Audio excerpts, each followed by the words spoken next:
প্রিয় দর্শক ভাই ও বোনেরা, আপনারা যে যেখান থেকে আজকে আমাদের এই প্রোগ্রামটি দেখছেন এবং পরেও দেখবেন, সবাইকে জানাচ্ছি আমাদের অধ্যাপক মফিজুর রহমান ফাউন্ডেশনের পক্ষ থেকে শুভেচ্ছা ও সালাম। আসসালামু আলাইকুম রহমতুল্লাহ। আজকে আমরা একটি প্রোগ্রাম করেছি, এটা হচ্ছে আমাদের একান্তই পারিবারিক প্রোগ্রাম।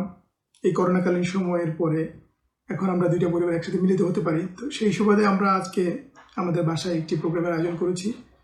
আমরা চিন্তা করছি প্রোগ্রামের পরের টাইমটুকু যাতে আমরা একটা আলোচনা শুনতে পারি আমাদের শ্রদ্ধেয় আব্বু অধ্যাপক মফিজুর রহমান থেকে।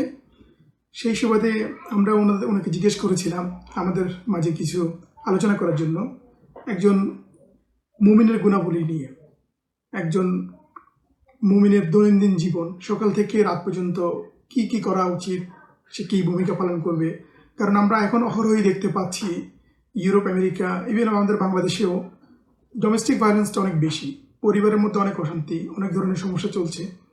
আমরা এগুলো আসলে কেন হচ্ছে, এগুলো কিভাবে পরিত্রাণ পেতে পারি, আমরা সব মিলিয়ে আমরা এটাতে একটা শিক্ষা লাভ করতে চাই। তো এক্ষেত্রে ওনাকে আমি অনুরোধ করেছিলাম আলোচনা করার জন্য, তো আলহামদুলিল্লাহ উনিও একমত হয়েছেন।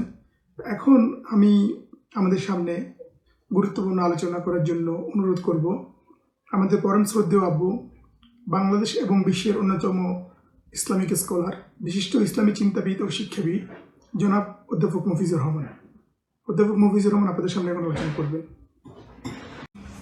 আলহামদুলিল্লাহ রাব্বিল আলামিন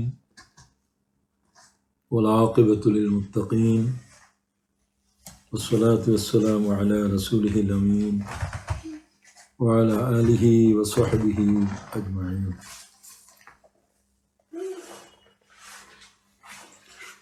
সম্মানিত অনুষ্ঠানের সঞ্চালক, একান্ত আমার মেয়ে এবং আমার ছোট জামাইয়ের বাসায় আমাদের পারিবারিক অনুষ্ঠানে খাওয়া দাওয়ার পরে ঘরোয়া পরিবেশে যে সময়টুকু গল্পগুজব করে আমাদের কেটে যেত, তা না করে আমরা কিছু সময়কে আল্লাহ এবং তার দ্বীনের জন্যে, আমাদের নিজের জীবনের সাথে ঘনিষ্ঠ একটি বিষয়ে কথা বলার জন্য আমাকে বলা হয়েছে। যদিও কথা কয়েকটি আমাদের পরিবারের অন্তর্ভুক্ত লোকদের উদ্দেশ্যে আমি বলছি, আমি মনে করি এই কথাগুলো আজকের মুসলিম উম্মার সকলের জীবনে এবং জীবনের সাথে নিবিড়ভাবে সম্পর্কিত। প্রথমে আমি জীবন সম্পর্কে বলতে চাই, জীবনটি কোনো উদ্দেশ্যবিহীন বিষয় নয়। খুব সহজ করে আমি কথা বলার চেষ্টা করব। আমাদেরকে উদ্দেশ্যবিহীন আল্লাহ তাআলা সৃষ্টি করেনি। জীবন কোনো লক্ষ্যবিহীন ওই নৌকার মতো নয় যে নৌকার কোনো মাঝি নেই, স্রোতের ভিতরে চলছে। Life is not a boat without a radar. আমাদেরকে বুঝতে হবে জীবন কোনো লক্ষ্যহীন বালিচরের খেলাঘর নয়। এর প্রত্যেকটা মুহূর্তের জবাব দিতে হবে আল্লাহ তাআলার সামনে। প্রত্যেকটি কাজ, প্রতিটি কর্মের চুল চেরা হিসাব কিয়ামতের মাঠে হবে। তাহলে লক্ষ্যবিহীন কোনো মুহূর্ত, কোনো কাজ উদ্দেশ্যহীনভাবে করাটা আত্মহত্যার শামিল হবে। সুস্পষ্টভাবে আল্লাহ সূরা যারিয়ায় আমাদেরকে বলেছেন, ওমা খালাকতুল জিন্না ওয়াল ইনস ইল্লা লিয়াবুদুন। মানবকে আমার বন্দেগী ছাড়া, জিন্নাতকে এবং মানবকে আমার বন্দেগী ছাড়া আর কিছুর জন্যই আমি সৃষ্টি করিনি। তো আমাদের জীবনের সব কিছুকে এই লক্ষ্যের দিকে, আল্লাহর বন্দেগীর জন্য নিবেদন করতে হবে। এমন কিছুই করা যাবে না যেটা বন্দেগীর সীমার ভিতরে পড়বে না। একটা কথা বলা হোক, আহার বিহার হোক, যাই কিছু হোক না কেন, সম্পূর্ণ জীবনকে এই লক্ষ্যের উপরে প্রতিষ্ঠা করতে হবে। এটা আজকের প্রথম কথা। আমার জন্য আমার পরিবারের ভাইদের, বোনদের সকলের জন্য, আমাদের ছেলে মেয়েদের জন্য, গোটা মুসলিম উম্মার জন্য। আমি দ্বিতীয় কথা বলতে চাই, আমি গুনে গুনে কয়েকটি কথা বলবো।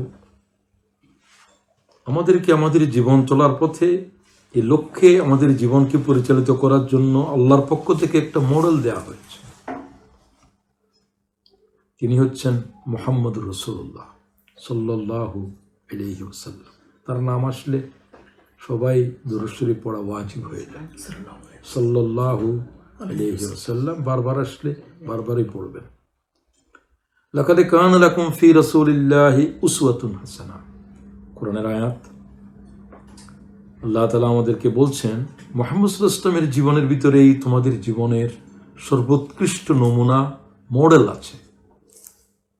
তিনি কিভাবে পরিবারের ব্যক্তিদের সাথে জীবন অতিবাহিত করেছেন, সংসার জীবন নির্বাহ করেছেন, সব কিছুর মতো সেখানেও আমাদের জন্য তিনি আদর্শ।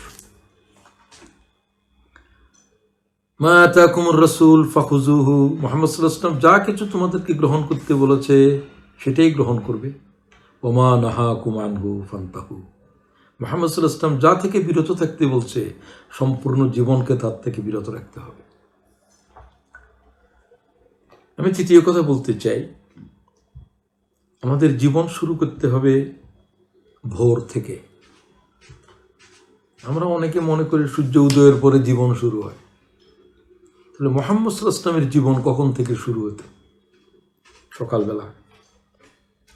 মা আয়েশা রাদিয়াল্লাহু তাআলা আনহাকে জিজ্ঞাসা করা হলো, রাসূলুল্লাহ সাল্লাল্লাহু আলাইহি ওয়াসাল্লাম কখন ঘুম থেকে উঠতেন? তাহলে আমাদের জীবন তখন থেকে শুরু করতে হবে। ইজা সামিউস সারিখ, বুখারীর রওয়ায়াত। আম্মা জান আয়েশা বললেন, মোরগ যখন প্রথম আওয়াজ দেয় শেষ রাত, রাসূলুল্লাহ তখন ঘুমের থেকে উঠে যেতেন। মোরগ হলো আল্লাহর মুয়াজ্জিন। মোরগের ডাকরে আল্লাহ খুব পছন্দ করে। আল্লাহ তাআলার কাছে তিনটা আওয়াজ খুব পছন্দনীয়, মাত্র তিনটা। কি কি? একটা তো বলা হলো, কি বলা হলো বলেন? মোরগের আওয়াজ। মুরগির তো কোনো আওয়াজ নেই, মোরগের আওয়াজ। মোরগের আওয়াজের ভিতরে আছে সুবহুন কুদ্দুস, এই জিকির। প্রত্যেক প্রাণীর মধ্যে জিকির আছে, তবে এই আল্লাহ তাআলা মোরগের জিকিরটাকে আল্লাহর কাছে ভালো লাগে। সবগুলোই আল্লাহ তাআলাই দিয়েছেন, তো এটা তো আমাদের সাথে সম্পর্কিত নয়, আর দুটোর সাথে মানব সম্পর্কিত। দ্বিতীয় হচ্ছে কোরআন তেলাওয়াতকারীরা যখন কোরআন শরীফ পড়ে, এই জন্য একটু আওয়াজ দিয়ে পড়াটা ভালো। কোরআন শরীফের আওয়াজ আল্লাহ নিজে শুনে। আল্লাহ আর কোনো আওয়াজ এইভাবে শুনে হাদিস শরীফে দেখি নাই। সালাসাতুন আসওয়াত, ইমাম তিরমিজি বলছেন, সাউতুদ্দিক প্রথম মোরগ, সাউতুল্লাযী ইয়াকরাউল কোরআন।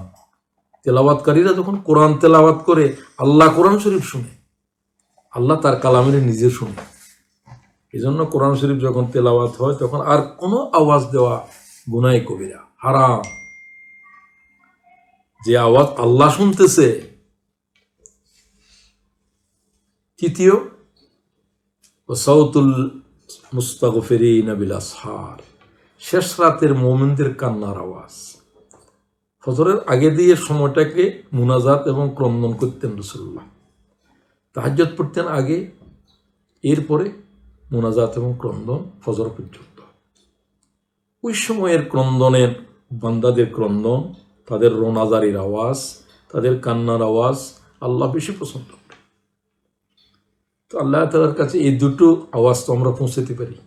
কোরআন শরীফের তেলাওয়াতের আওয়াজ, আমার তেলাওয়াতের আওয়াজটা যেন আল্লাহ তাআলা আপনি শুনেন, আল্লাহ আমার কান্নার আওয়াজকে আপনি শুনেন। তো এরপরে আমি চতুর্থ কথা বলবো, এখানে শেষ করতে চাই। আমাদের ঘুম থেকে উঠে অনেক কাজ আছে, আমি খুব সংক্ষেপে কথা বলতেছি। রাসূলুল্লাহ ঘুম থেকে উঠে প্রথম ব্রাশ করতেন, আকাশের দিকে তাকিয়ে নামাজের আগে পড়তেন, ইন্না ফি খালকিস সামাওয়াতি ওয়াল আরদ ওয়া ইখতিলাফিল লাইল, সূরা আলে ইমরানের শেষ 196 থেকে কয়েকটা শেষ আয়াত পর্যন্ত পুরাটাই পড়তেন। আপনারা এটা পুরাটাই মুনাজাত, যাদের মুখস্থ আছে তার মুখস্থ বলবেন, এখন তো ডাউনলোড করা আছে, থেকে পড়েন। এরপর রাসূলুল্লাহ সাল্লাল্লাহু আলাইহি ওয়াসাল্লাম নামাজে দাঁড়াতেন। রাসূলুল্লাহ সাল্লাল্লাহু আলাইহি ওয়াসাল্লাম সবসময় শেষ রাতে 8 রাকাত নামাজ পড়তেন। আয়েশা বলছেন এর চাইতে বেশি নামাজ পড়তে রাসূলকে দেখি নাই। আপনারা 2 রাকাত পড়লে পড়েন, বেশির পক্ষে 8 রাকাত। তো প্রতিদিন না পারলে চিন্তা করুন যে সপ্তাহে অন্তত একটা দিন তাহাজ্জুদ পড়ব। সিদ্ধান্ত নেই বৃহস্পতিবারের রাত অথবা যে কোনো, তো 2 দিন যে আমি রোজা রাখি সোমবারে বৃহস্পতিবারে, সেই 2 রাত তো উঠতে হয়, সেই 2 রাত এইভাবে প্র্যাকটিস করতে হবে প্রথম করে। আমি আশা করব আপনারা নবী করিম সাল্লাল্লাহু আলাইহি ওয়াসাল্লাম সমগ্র জীবনে এক রাতের জন্য তাহাজ্জুদ কাজা করেন নাই। রাসূল সাল্লাল্লাহু তো করেছেনই, সাহাবায়ে কেরাম পর্যন্ত যে তাহাজ্জুদ কাজা করেন নাই, আল্লাহ কোরআন শরীফে বলছে তাহাজ্জুদ ইন্না রাব্বাকা ইয়ালামু আন্নাকা তাকুমু আদনা মিন সুলুসাইল লাইল ওয়া নিসফাহু ওয়া সুলুসাহু ওয়া তাইফাতুম মিনাল্লাযিনা মা'আক। আপনি অর্ধরাত তার চাইতেও বেশি জাগ্রত থাকেন, আমি আল্লাহ জানি, এবং আপনার সাথে আপনার সাহাবীরাও থাকে। তাহলে বোঝা গেল সাহাবীরাও যে আল্লাহ তো কোনো ঘুম নেই, ঘুমটুম এগুলো আল্লাহর কোনো প্রয়োজন নেই। লা তাখুযুহু সিনাতুন ওয়ালা নাওম, কোটি কোটি কোটি অনাদিকাল থেকে আল্লাহ তাআলার কোনো ঘুম নাই, নিদ্রা নাই, বিশ্রাম নাই, এগুলো আল্লাহর কোনো জরুরতই নেই। আপনার আমার কাছে এগুলো ভাবতে কষ্ট লাগবে, কিভাবে আল্লাহ তাআলা কোটি কোটি বছর ঘুমহীন, নিদ্রাহীন, কোনো রকমের রেস্ট নাই, আল্লাহর এগুলোর কোনো জরুরতই নেই। এগুলোর যার আছে সে আল্লাহ হতে পারবে না, তার আল্লাহর যোগ্যতাই নেই। ঘুম গেলে তো আল্লাহ হতে পারবে না, সৃষ্টি জগতের কি হবে? তো যাই হোক, আমি এই প্রসঙ্গের পরে বলতে চাই, তো এই সালাত আল্লাহ তাআলার কাছে এত প্রিয় যে, এবং সে সময়ের ভিতরে সবচেয়ে মূল্যবান সময় কোনটি? 24 ঘন্টা সময়ের ভিতর রাসূলুল্লাহ সাল্লাল্লাহু আলাইহি ওয়াসাল্লামকে জিজ্ঞাসা করা হলো, আইয়ু সাআতি আফজাল ইয়া রাসূলুল্লাহ, সকালবেলার সময় বেশি দামি না রাত দুপুরের সময় না দিন দুপুরের, কোন সময়টা বেশি মূল্যবান? ফাকাল রাসূলুল্লাহ সাল্লাল্লাহু আলাইহি ওয়াসাল্লাম জাওফুল লাইলিল আখির, রাত যখন আর 3 ভাগের 1 ভাগ বাকি থাকবে তখন সে সময়ের দাম 24 ঘন্টার ভিতরে সবচেয়ে গুরুত্বপূর্ণ। ওই সময় ঘুমানো যাবে না। আমি আমার উপস্থিত আমার একান্ত আপনজনদেরকে বলতে চাই, এই সময় জাগ্রত থাকার অভ্যাস করতে হবে। একদিনে হবে না, চেষ্টা করলে অসম্ভব কিছু নেই। আমরা সেই সময় জাগ্রত থেকে দরকার হলে পরে একটু ঘুমাবো। এরপরে দৈনিক 5 ওয়াক্ত নামাজ আল্লাহ তাআলা ফরজ করেছেন নরনারী সকলের জন্য।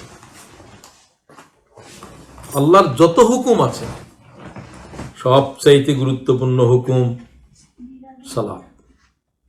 আমরা যেটাকে নামাজ বলি, কোরআন শরীফের ভাষা হলো সালাত, নামাজ ফার্সি শব্দ। তো নামাজ 17 ওয়াক্ত নামাজ, দিনে 5 ওয়াক্তের ভিতরে 17 রাকাত নামাজ আল্লাহর পক্ষ থেকে আমাদের জন্য ফরজ করে দেয়া হয়। এবং এই সালাত, এই নামাজ ওয়াক্তের সাথে ফরজ। আপনি এখন নামাজ আদায় করলেন, কিসের নামাজ কোন সময় সেভাবে আদায় করলে চলবে না। প্রত্যেক নামাজের ওয়াক্ত নির্দিষ্ট। সূর্য উদয় হয়ে গেছে, ফজরের নামাজের ওয়াক্ত শেষ হয়ে গেছে, পড়েন নাই সেই হিসাবে তাড়াতাড়ি করে পড়ে নিলেন, তো প্রতিদিনই এখন পড়েন, এটা তো নামাজ হবে না। ভুলক্রমে একদিন ঘুমের কারণে হলো, এটা না হয় ওজর হিসাবে গ্রহণযোগ্য হবে। এই জন্য ইন্নাস সালাতা কানাত আলাল মুমিনিনা কিতাবাম মাওকুতা, আমি ওয়াক্তের সাথে নামাজকে ফরজ করেছি, সূরা নিসার 102 আয়াত। এই জন্য চেষ্টা করতে হবে নামাজকে আউয়াল ওয়াক্তে পড়ার জন্য। নামাজের দুইটা ওয়াক্ত আছে, শেষ ওয়াক্ত, প্রথম ওয়াক্ত। জিবরাইল ইসলাম 2 ওয়াক্ত রাসূলুল্লাহ সাল্লাল্লাহু আলাইহি ওয়াসাল্লামকে দেখাই দিয়ে বলছেন এই 2 ওয়াক্তের মাঝখানে হলো এই নামাজের ওয়াক্ত। তো প্রথম ওয়াক্তের ভিতরেই নামাজ আদায় করবেন। আমাদের বোনেরা অনেক সময় কাজে কর্মের ব্যস্ততাকে ভিতরে নামাজের ক্ষেত্রে অবহেলা করে, তারা রোজা রাখে, নামাজ অবহেলা করে। কিন্তু নামাজের গুরুত্ব রোজার চাইতে অনেক অনেক অনেক বেশি। আল্লাহ তাআলা কিয়ামতের দিন প্রথম সওয়াল করবে নামাজের উপরে, প্রথম, কোনো রোজার উপরে প্রশ্ন হবে না, পরে, বহুত পরে এগুলো। আউয়ালু মা ইউহাসাবু বিহিল আবদু ইয়াউমাল কিয়ামাতিস সালাত, বান্দার সাথে আল্লাহর প্রথম মামলা শুরু হবে সালাত নিয়ে। সালাতের বিষয়ে আল্লাহকে যে বুঝ দিতে পারবে, আল্লাহ তাআলা তার উপরে সমস্ত প্রশ্ন সহজ করে দেবে। এরপরে ফজরের নামাজ পড়লেন। রিড দ্য কোরআন every morning, every morning, every morning. আল্লাহ কোরআনে বলেন ইন্না কোরআন আল ফজর কানা মাশহুদা, ভোরবেলার কোরআন তোমাদের জন্য সাক্ষ্য হবে। কোরআন শরীফ সবসময় পড়া যায়, তবে ফজরের পরে কোরআন শরীফ পড়ার ক্ষেত্রে আল্লাহ তাআলা ইশারা করতেছে এটা কোরআন শরীফ পড়ার সময়। আমরা চেষ্টা করব সে সময় যদি না পারি অন্য সময় পড়ব। আমাদের উচিত হবে আমরা দিন শুরু করব সূর্য উদয়ের আগে কোরআন শরীফ পড়া। ফজরের নামাজের পরে সূর্য উদয় পর্যন্ত কোরআন শরীফ পড়ে, সূর্য উদয় পর্যন্ত ফজরের পরে ঘুমানোটা মাকরুহ বলছেন কেউ কেউ। আর এক হাদিসে রাসূলুল্লাহ সাল্লাল্লাহু আলাইহি ওয়াসাল্লাম বলছেন যারা এই সময় ঘুমায় আল্লাহ তাদের রিজিক কম করে দেবে, তাদের কোনো কিছুতে বরকত আসবে না। খুব এটা পরীক্ষিত, আমরা অনেকেই পারি না। রাসূলুল্লাহ সাল্লাল্লাহু আলাইহি ওয়াসাল্লামও ঘুমাইতেন, যেহেতু রাত জাগরণ করতেন বেশি। ফজরের নামাজ পড়ে ইশরাক পড়ে 2 রাকাত নামাজ পড়বেন, বেশির দরকার নেই। সূর্য উদয় হয়ে গেছে 2 রাকাত, এরপরে ঘুম, যা ইচ্ছা করে। ওই 2 রাকাত নামাজকে এত গুরুত্ব দেওয়া হয়েছে যে একটা কবুল হজ এবং একটা উমরার পূর্ণ হজের সওয়াব, তাম্মাতান তাম্মাতান তাম্মা, পরিপূর্ণ হজের সওয়াব, পরিপূর্ণ হজের সওয়াব, পরিপূর্ণ হজের সওয়াব। 3 বার বলছে আল্লাহ রাসূল। একটা হজ করার জন্য কত ইবাদত লাগে, কত কষ্ট লাগে, কত মেহনত লাগে। একটা পরিপূর্ণ হজের সওয়াব আছে। শুধু ফজর পরে কোরআন পড়বে, জিকির আজগার করবে, সূর্য উদয় পর্যন্ত ঘুমাবে না, বা হাঁটাউটা করবে, তসবিহ পড়বে, আপনি হাঁটেন, ওই সময় হাঁটেন। জীবনকে গড়ার জন্য মেহনত লাগবে, পরিশ্রম লাগবে। একটা জমিনকে যদি আপনি ইচ্ছা করলে ফসল বুনতে পারেন, না হলে পতিত জমি আগাছায় ভরে থাকবে। জীবনের ভিতরে আগাছায় ভরে গেছে, কারণ জীবনের ভিতরে কোনো বাগান করে নাই, ফুল লাগায় নাই, গাছ লাগায় নাই। জীবনটা একটা ব্যারেন ল্যান্ড, ওয়াস্ট ল্যান্ড। কেন? এই চাষি এই জমিনের উপরে, হায়াতের উপরে মেহনত করে নাই। আমি আশা করব শুধু আলোচনা শোনার জন্য নয়, আমরা চেষ্টা করব আমাদের দৈনন্দিন জীবনে আমরা আমাদের জীবনকে এইভাবে তৈরি করার জন্য, এইভাবে জীবনকে গঠন করার জন্য। এরপরে বলতে চাই, জীবনের সবচেয়ে গুরুত্বপূর্ণ 2টো জিনিস মানুষ অবহেলা করে, আর এই 2টো জিনিসের অবহেলার কারণেই পৃথিবীতে যত অশান্তি সব এই 2টো জিনিসের সাথে। আশ্চর্য বিষয়, 1500 বছর আগে রাসূলুল্লাহ সাল্লাল্লাহু আলাইহি ওয়াসাল্লাম বলছেন, আপনি যে কোনো লোকের জিজ্ঞাসা করেন কেমন আছেন, আমি তো ভালো আছি, আমার ওয়াইফ অসুস্থ। আচ্ছা, ওয়াইফও ভালো আছে, ছেলে অসুস্থ, মেয়ে অসুস্থ। এই কাজটা করেছেন, করতে পারিনি, সময় পাইনি, ওটা করেছেন, সময় পাইনি। তাহলে কি শিকায়ত চলছে? স্বাস্থ্যের অসুখ। আমি সুখ থাকলেও ছেলে অসুখ, মেয়ে অসুখ, দাঁতে অসুখ না হলে পায়ে অসুখ, পায়ে না হলে মুড়িত অসুখ। অসুখ চলতেই আছে। আর কি আছে? খালি অভিযোগ। কিসের অভিযোগ? সময়ের।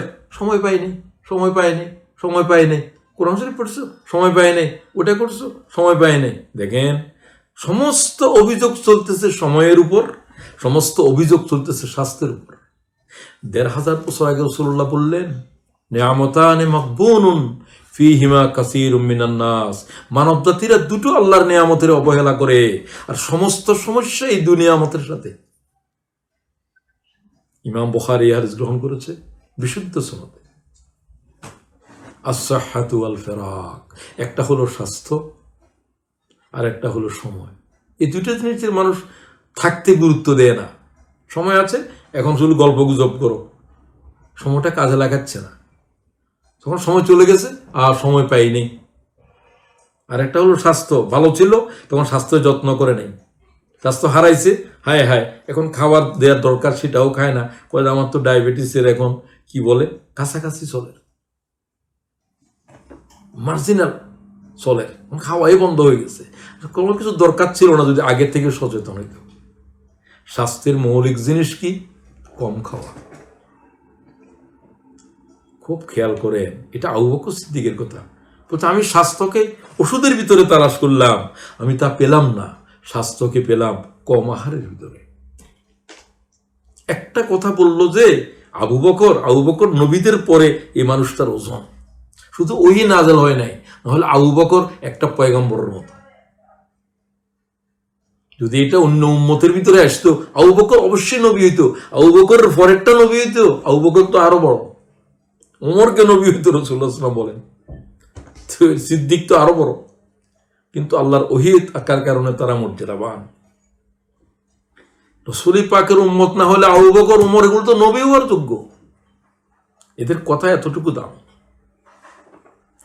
আমরা আজকে থেকে শিখব আপনি স্বাস্থ্যের প্রতি যত্নশীল হওয়া। এই জন্য নিয়মিত কিছু শারীরিক কাজকর্ম করা, আপনাদের কাজগুলোকে আপনারা সেটাকে ধরে নিতে পারেন। হাঁটাহুঁটা করা, নামাজটাকে একটু সময় দিয়ে পড়লেও তো এক ধরনের সমস্ত অঙ্গ নড়ে যায়। নামাজ এমন একটা ইবাদত, তামাম অঙ্গ লাগে এখানে, মাথা থেকে পায়ের নখ পর্যন্ত তামাম অঙ্গ ব্যবহার করা হয় নামাজের ভিতর। তো নামাজটাকে যদি আমরা যেভাবে নামাজ পড়ি, এটা তো এক ধরনের নামাজ নিয়ে কি যে চলছে, তো তার কত তাড়াহুড়া করে পড়া যায় না, নামাজ কত ধীরে পড়া যায়, কত ধীরে পড়া যায়। সময় দিয়ে নামাজ পড়বেন।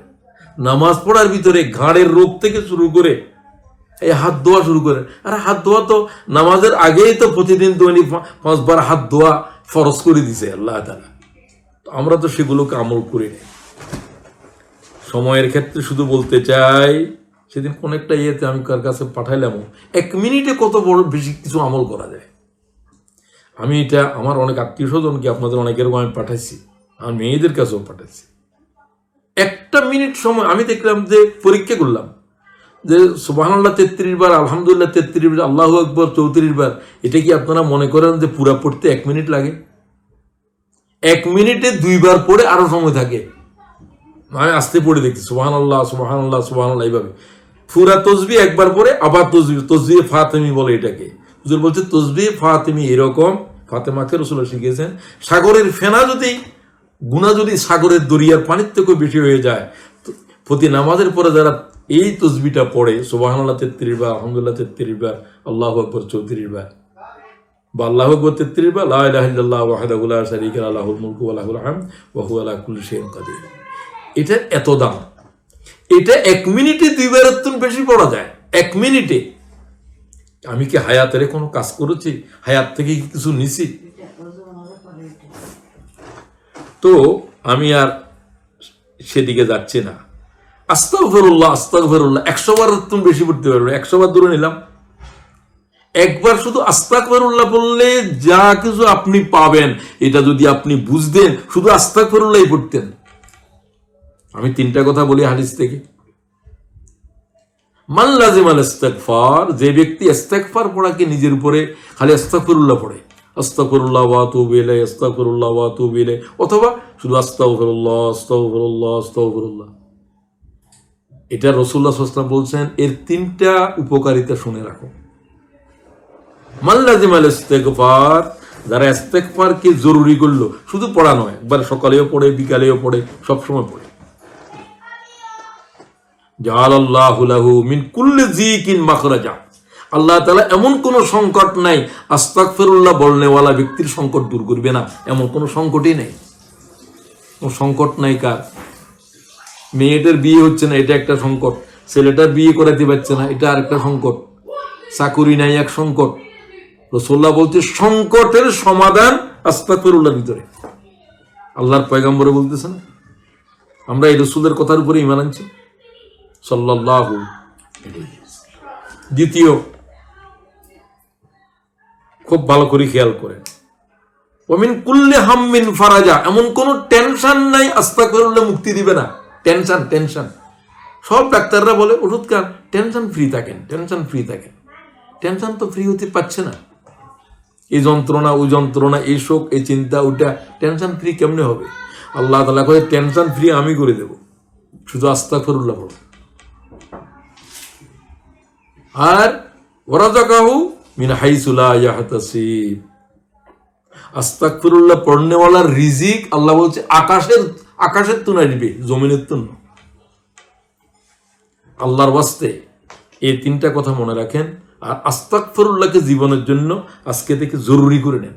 হাঁটতে বসতে 1 মিনিটে 100 বার পড়া যায়, তো আপনি 500 বার পড়েন 5 মিনিট।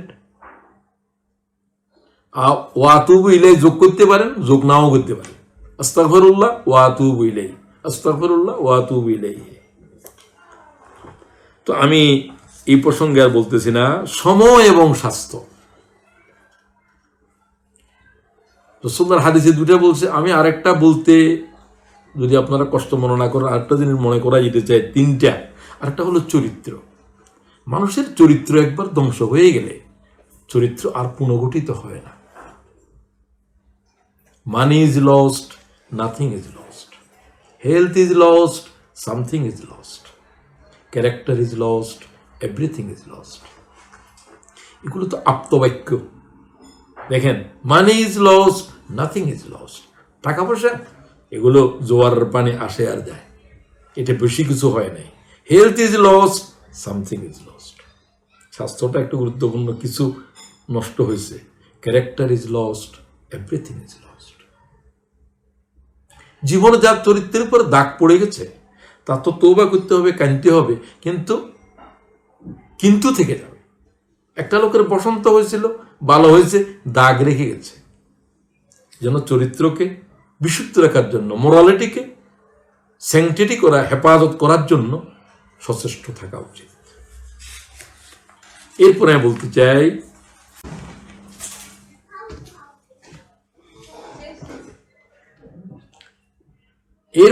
চাই, দৈনন্দিন জীবনে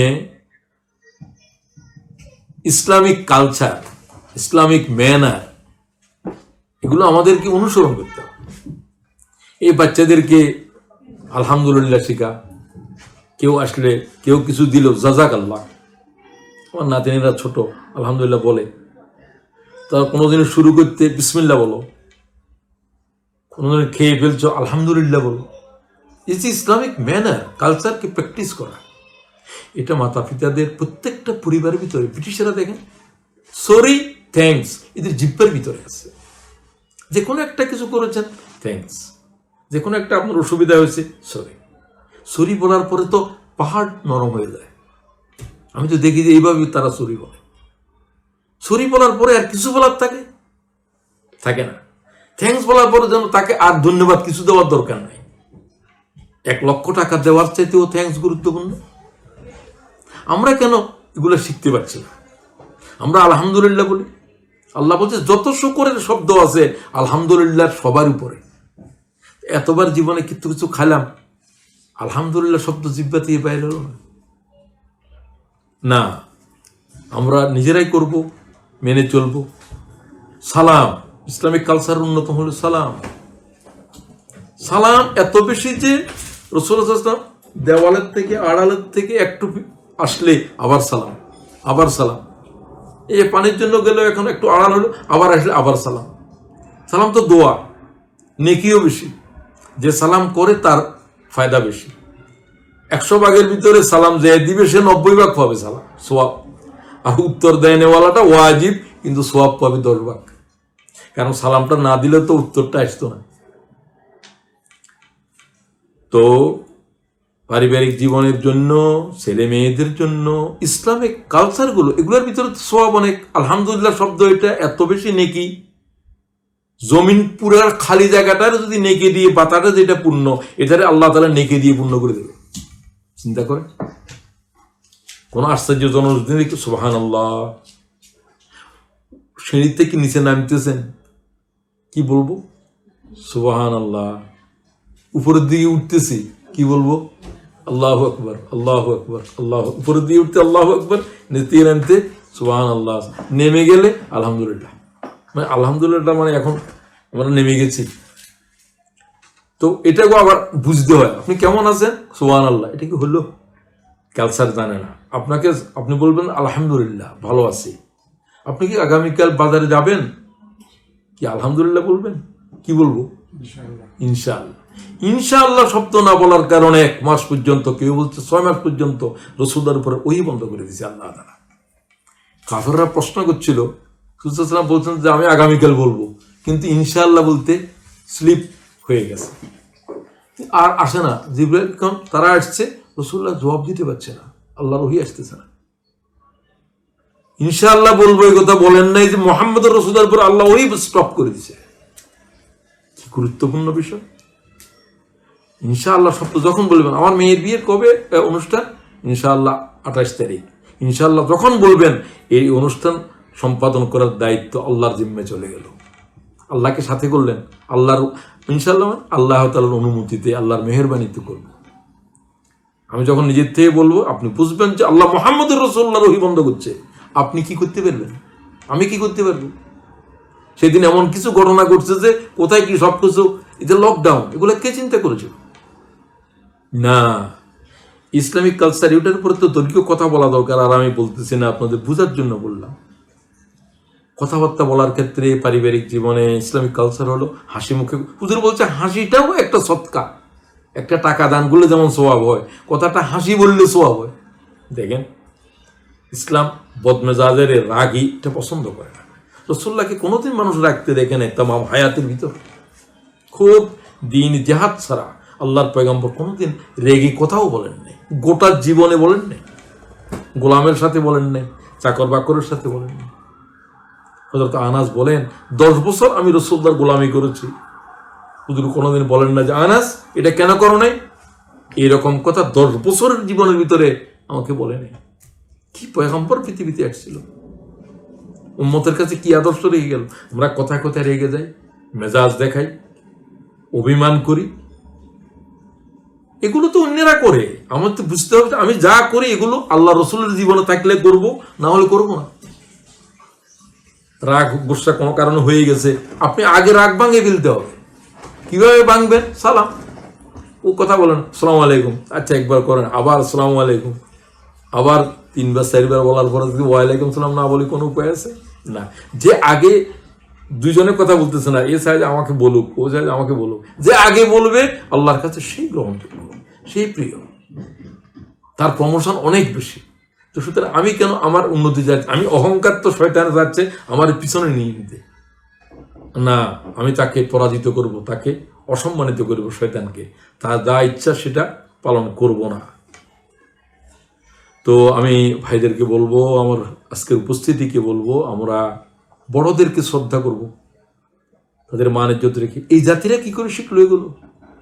কোনো বয়স্ক লোক গাড়ির ভিতরে দাঁড়াতে দেখছো কেউ? যুবক বসে আছে এই ব্রিটিশ ল্যান্ডে, আপনাকে বসাবে, আপনাকে থ্যাঙ্কস দিবে। আশ্চর্য বিষয়, আমারে বসাইলো, আমারে থ্যাঙ্কস দে, আমি না তারা থ্যাঙ্কস দিব, আমি দেওয়ার আগে সেই দে। অথচ সে মেয়ে মানুষ, আমার দড়ি বসাই দিল সে আমার বাসের ভিতরে। তো এরকম তো অহরহ করতেছে, সে দাঁড়ায় যাচ্ছে, সে মেয়ে মানুষ, কোনো তা অসুবিধা ফিল করছে, সে ইয়াং মেয়ে আপনারে বসা দিল, আপনাকে বয়স্ক লোক দেখছে। এই জাতিরা যেটা শিখলো আমাদের থেকে শিখেছে, মুহাম্মদ রাসূলুল্লাহ দুনিয়ার সভ্যতা শিখিয়েছে। আমরা সেগুলো আমাদের পরিবারে সেগুলোর নিজেরা অনুসরণ করব, আমাদের ছেলে মেয়েদেরকে আমরা শিখাতে চেষ্টা করব। এরপরে আমি বলতে চাই, পরিবারের সদস্যদের ব্যাপারে আমাদের আচার আচরণ কেমন হবে। সদস্যরা হলো, যদি কোথাও থাকে পিতামাতা, সবচাইতে রেসপেক্টেড পিতামাতা। আল্লাহর পরে তারা গুরুত্বপূর্ণ। আল্লাহ বলছেন আল্লাহর পরে তারাই গুরুত্বপূর্ণ। আল্লাহর পরে নবীর কথা বলেন নাই। কি আশ্চর্য বিষয়! ওয়াকাযা রাব্বুকা আল্লা তা'বুদু ইল্লা ইয়্যাহু ওয়া বিল ওয়ালিদাইনি ইহসানা। আল্লাহর হক বয়ান করার সাথে সাথে কোনো কমা নাই, ফুল স্টপ নাই। ওয়া বিল ওয়ালিদাইনি ইহসানা, তোমরা তোমাদের পিতামাতার প্রতি রেসপেক্ট করো, ভালো ব্যবহার করো, এহসান করো।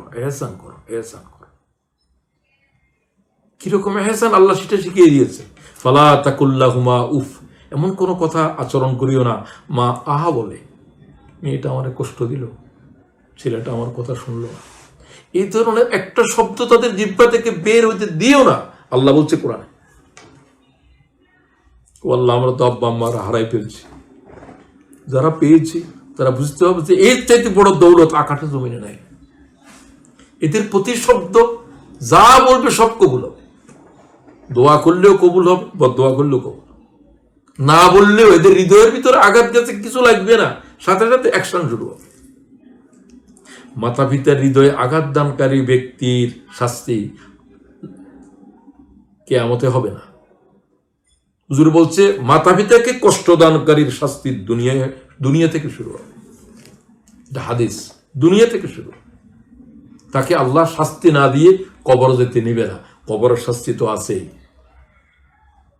মাতা পিতাকে সুখ দিয়েছে, অনেক কিছু ত্রুটি আছে, সে পৃথিবীর জীবনে অশান্তি দেখবে না, তার মা বাপের কারণে। আর মাতা পিতা কোনো মুসলমান হওয়ার শর্ত নয়। যদি কাফেরও হয় মাতা পিতার হক মুমিনটা যেরকম কাফেরটাও সেরকম। ওই কাফের মাতা পিতার দোয়া পয়গম্বরের দোয়ার মতো, ওই সন্তানের জন্য, অন্যদের জন্য না। আমার মাতা পিতা আমার জন্য, ওর মাতা পিতা ওর জন্য। সুতরাং মাতা পিতার হক, নিজের আওলাদ বাচ্চার হক বেশি না, মা বাপের হক বেশি, মাতা পিতার হক বেশি। এক সাহাবী বললেন, ইয়া রাসূলুল্লাহ, গরিব, আমি বকরি চড়ায় এসে আমার বাচ্চাদেরকে দুধ দেওয়ার আগে আমার আব্বা আম্মাকে আগে দুধ খাওয়াই, তারপর আমি আমার বাচ্চাদেরকে খাওয়াই।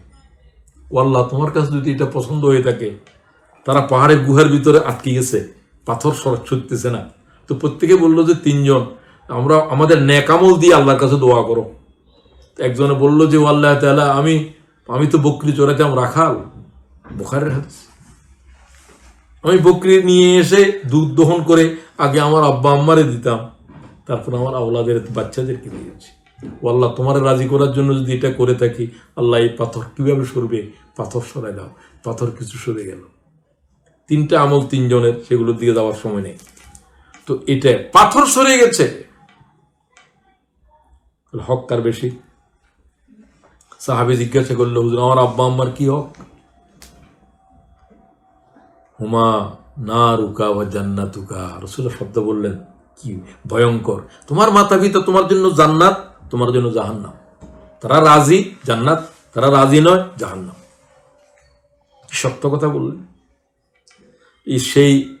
এই সমাজে কিন্তু এই জিনিসটা খুব বেদনাকর।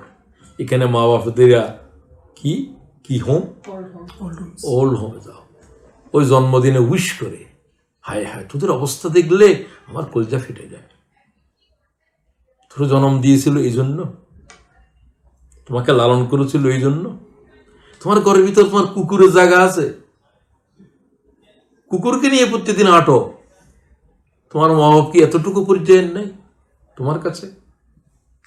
হ্যাঁ, দায়িত্বটা ছেলেদের একটু বেশি, কারণ তাদের সাথেই থাকে। মেয়েরা তো আরেকজনের সংসারে থাকে, সেখানে মাতা পিতার সাবস্টিটিউট। এখানে তো লিগেল ফাদার, লিগেল মাদার, ওখানে আছে father in law, mother in law. তিনি তাকে সেরকম করতে হবে, ওকে তা মনে করতে হবে আমার আব্বা, স্বামীর পিতা, এটা আমার আব্বা, সেভাবে তাকে মনে করতে হবে, এবং তার দোয়াও তার জন্য সেভাবে কবুল হবে। এরপরে আসতেছে ছেলে মেয়েদের বিষয়। এর আগে স্বামী স্ত্রী পরস্পর প্রতি পরস্পরের দায়িত্ব সমান, কিন্তু পরিবারের দায়িত্ব পুরুষের উপর। আর রিজাল কাওয়ামুনা আলান নিসা, এটা একটা ব্যবসা, দুইজনের যৌথ, কিন্তু ম্যানেজিং ডাইরেক্টর হলো স্বামী। তাকে মেনে চলতে হবে, তাকে না মানার ভিতরে অশান্তি। এই পরিবারে শান্তি নেই। যে পরিবারে নারী নেতৃত্ব দিচ্ছে সে পরিবার ধ্বংস হবে। হাদিস সেটা।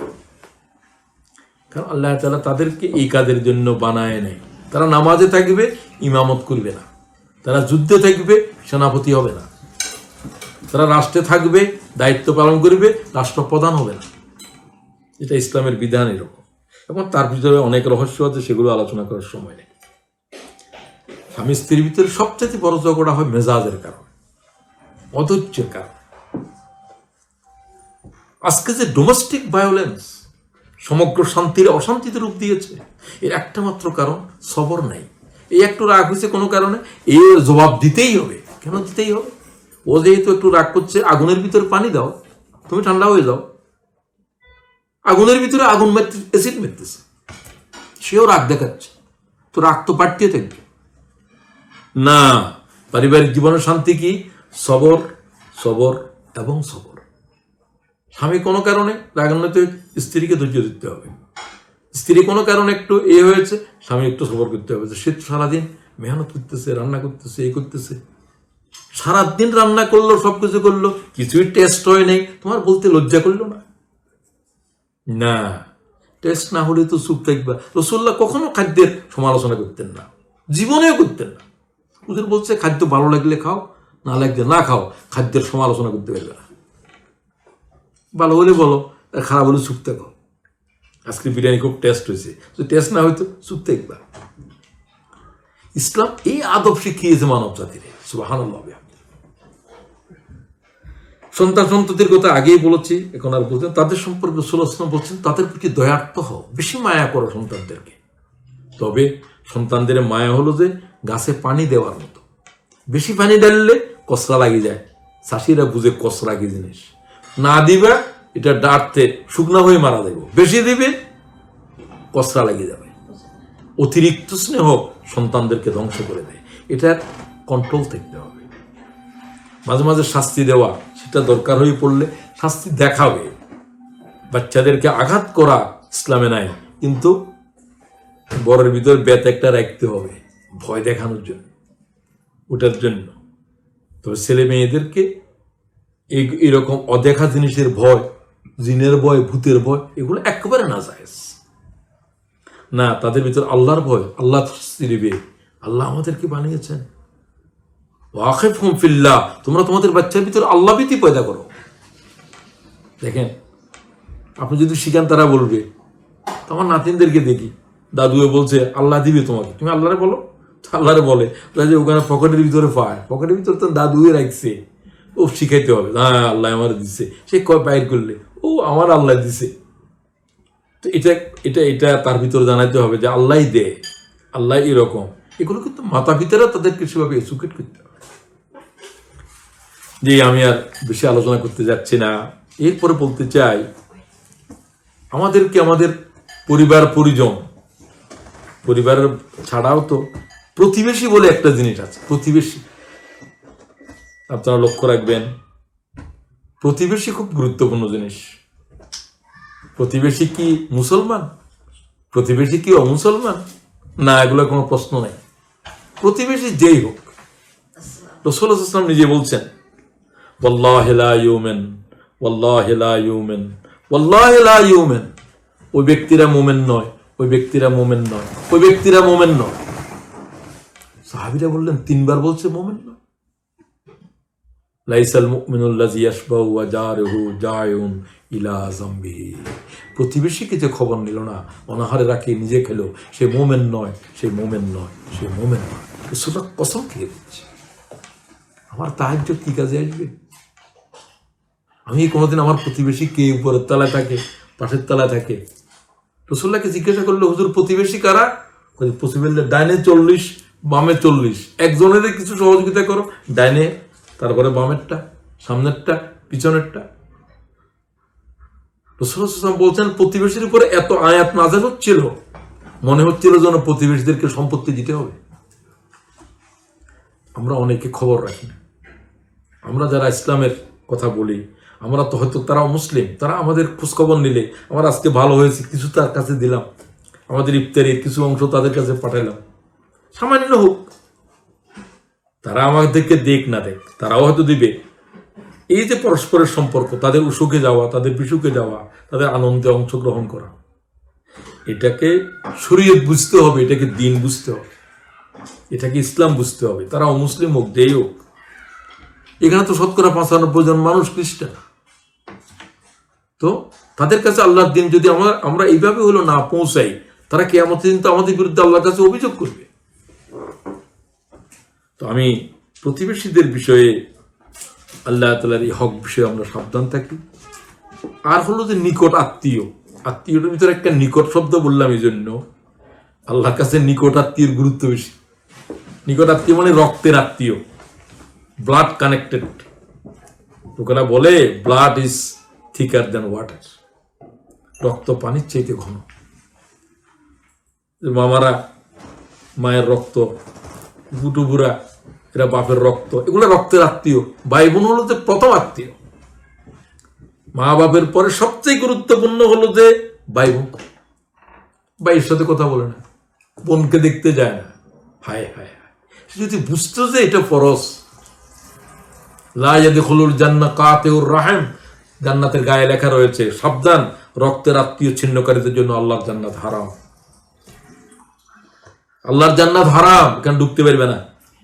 আমরা কি সেভাবে মনে করছি আমি তাহাজ্জুদ পড়ি, সদকা করি, প্রতিদিন উমরা করি। উমরা করো, গোমরা, তুমি তো গোমরা হয়ে গেছো বহুত আগে। উমরা করলে কি হবে? তো প্রতিবেশীর হকের পরে আমি বলতে চাই আত্মীয়দের খোঁজখবর নেওয়া। এই 1 মিনিটের আমলের ভিতরে এটাও তো আছে। হ্যালো ভাইয়া, কেমন আছেন? সুস্থ আছেন কিনা, আমি তো খবর নিতে পারতেছি না। এইটাই একটা আত্মীয়তার হক। এই হ্যালো, এই হ্যালোটার দাম আপনি যদি জানতেন। এই হ্যালোটা একটা ফরজ নামাজ পড়ার মতো, সুন্নত নয়, ফরজ।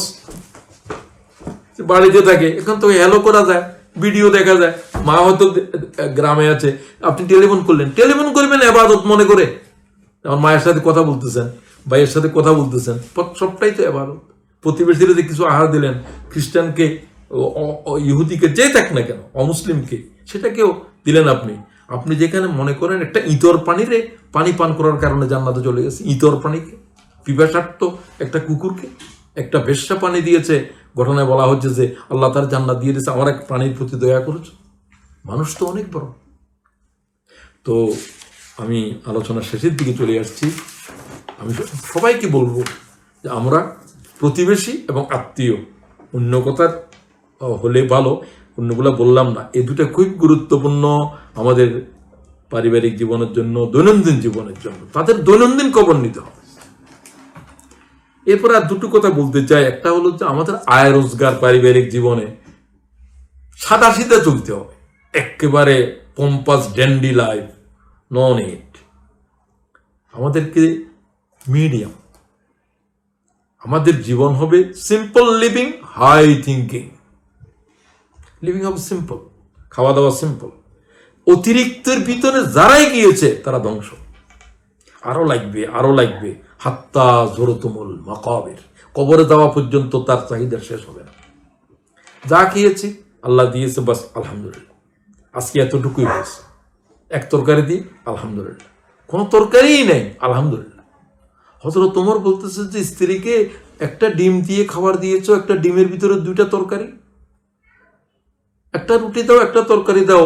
মদিনা শরীফে দুর্ভিক্ষ লাগছে, আমার প্রজাকুল খেতে পারছে না। বলছে যে একটা ডিম দিলাম তোমার, আর কিছু নেই।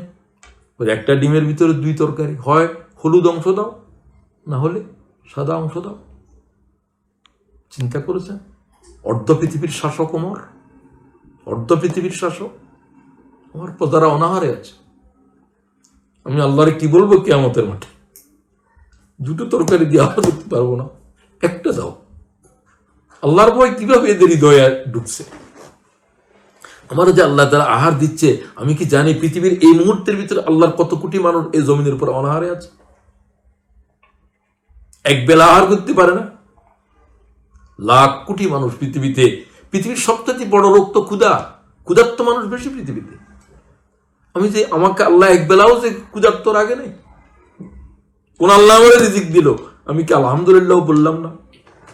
আমি মনে করতে হবে যে হ্যাঁ, আমার উদ্বৃত্ত যদি থাকে, আমার রিজিকের ভিতরে আল্লাহর ক্ষুধার্ত মানুষের হক আছে। লকডাউনের কারণে প্রতিবেশীরা চাকরি নেয় অনেকের, আমার আছে অর্থ, আমাকে মনে করতে হবে তার জন্য আমাকে সোশ্যাল ডিস্টেন্স আমার রোগের কারণে, কিন্তু আমার হৃদয় কি ডিস্টেন্সে যেতে হবে না আরো কাছে যেতে হবে? আমি হয়তো হাত দিয়ে টাচ করব না, কিন্তু পাঠার কাছে তো পৌঁছে দিতে হবে। এটা আমরা যেন না ভুলে না যাই। এই জন্য আমি হারামের পথে, হারামের খাওয়ার, হারামের রিজিক চুরি করা, অফিসের ফাঁকি দেওয়া, যত হারাম খাদ্য আছে, হারাম রিজিক, এর থেকে ফরেজ করতে হবে। রাসূলুল্লাহ সাল্লাল্লাহু আলাইহি ওয়াসাল্লাম বলছেন, লা ইয়াদখুলুল জান্নাতু জাসাদিন গুজিয়া বিল হারাম। হারাম থেকে যে রক্ত, হারাম থেকে যে গোশত, আল্লাহর কসম সেগুলো জান্নাতে যাবে না।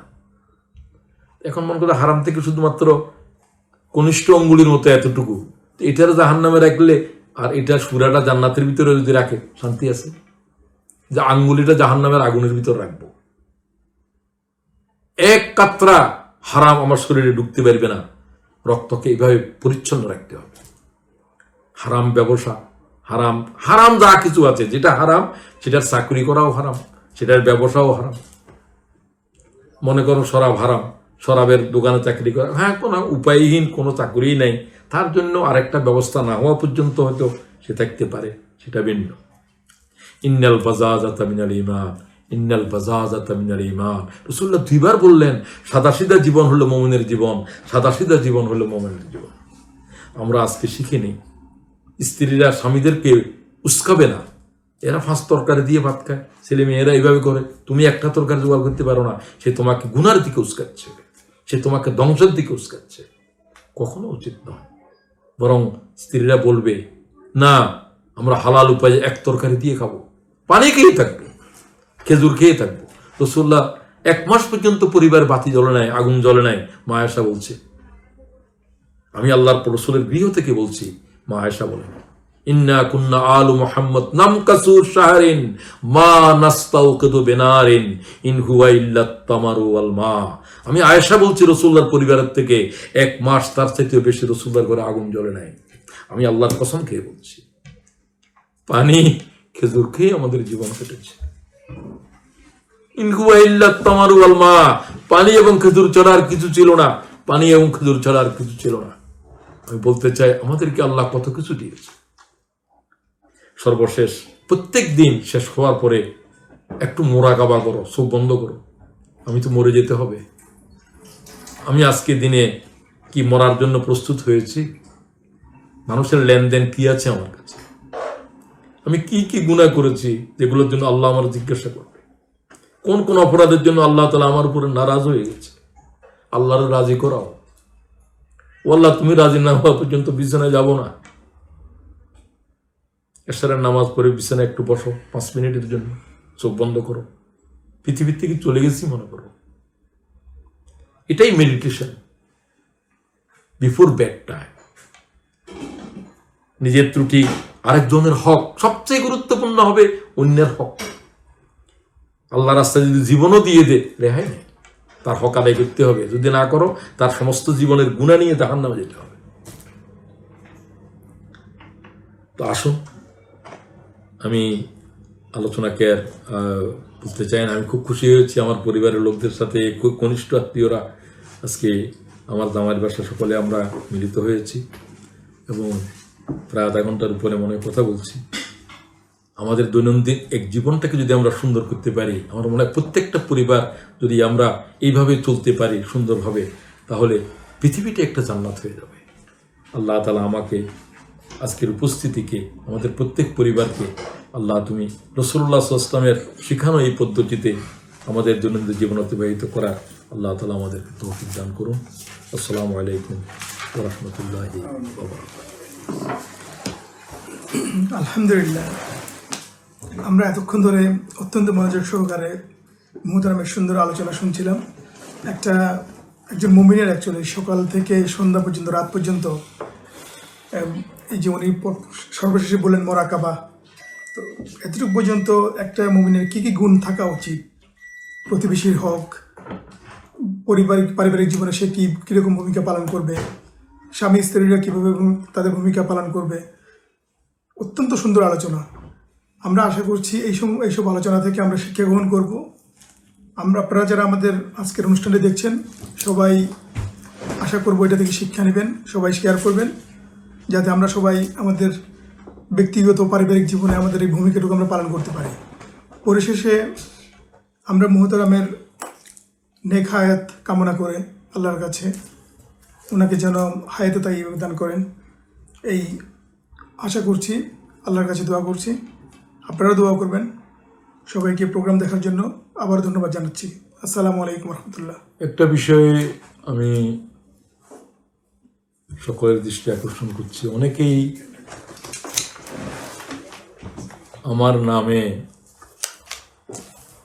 ফেসবুক ওপেন করেছেন আমার কথাগুলোকে মানুষের কাছে পৌঁছে দেওয়ার জন্য হতো বা। তো আমরা যেহেতু আমার জামাই দায়িত্বটা নিয়েছে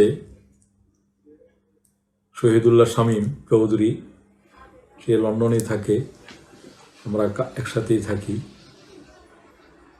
তো সে এই কঠিন দায়িত্বটা নিজেই নিয়েছে এবং আমি মনে করি একটা দাওয়া কাজ হিসাবে উম্মার সামনে আমাদের দায়িত্ব আমার কথাগুলোকে পৌঁছে দেওয়ার জন্য Mofizur Rahman foundation, professor Mofizur Rahman foundation গঠন করেছে এবং তাকে আমি দায়িত্ব দিয়েছি।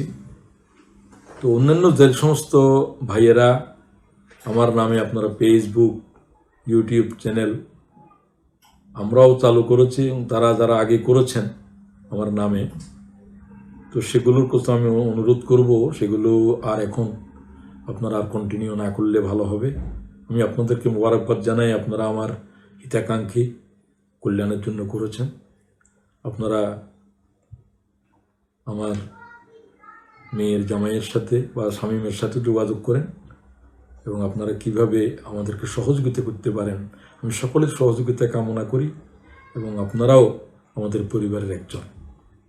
তো এই কথাটা মনে রাখবেন, আপনারা ভিন্নভাবে আমার নামে আর কেউ কোনো ফেসবুক ওপেন করা, কোনো চ্যানেল চালু করা, এটা আমার জন্য আমি মনে করি জুলুম হবে।